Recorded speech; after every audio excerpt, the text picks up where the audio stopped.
મિત્રો, આજે આપણે જાણીશું ડિજિટલ ગુજરાતની અંદર જો તમે સ્કોલરશિપનું ફોર્મ ભરતા હોય તો તેમાં નીચે એક ઓપ્શન છે OTRનો કરીને, તો તેનું રજિસ્ટ્રેશન કઈ રીતના કરવું. નેશનલ સ્કોલરશિપ પોર્ટલ આવી રીતના ગૂગલ ઉપર સર્ચ કરશો એટલે આવી રીતના હોમ પેજ તેનું ખુલી જશે. ત્યારબાદ અહીંયા તમારે આપેલું છે ત્યાં ઉપર ક્લિક કરવાનું રહેશે. ત્યારબાદ અહીંયા અપ્લાય ફોર OTR રજિસ્ટ્રેશન તેના ઉપર ક્લિક કરવાનું રહેશે. ત્યારબાદ અહીંયા તમને લોગિન અને રજિસ્ટ્રેશન બે ઓપ્શન આપેલા છે, તેમાં તમારે રજિસ્ટ્રેશન ઉપર ક્લિક કરી અહીંયા ટિક કરી અને આગળ નેક્સ્ટ ઉપર ક્લિક કરવાનું રહેશે. નેક્સ્ટ ઉપર ક્લિક કરશો એટલે અહીંયા તમારે મોબાઈલ નંબર નાખવાના રહેશે.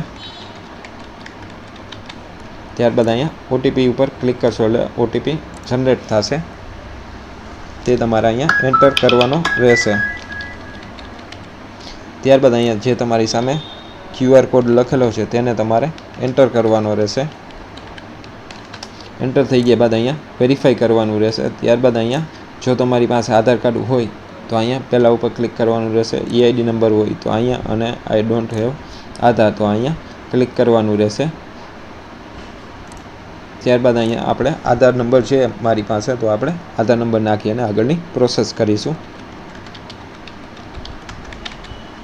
ત્યારબાદ આધાર કાર્ડમાં જે નંબર નાખેલો હશે તેમાં OTP જનરેટ થશે.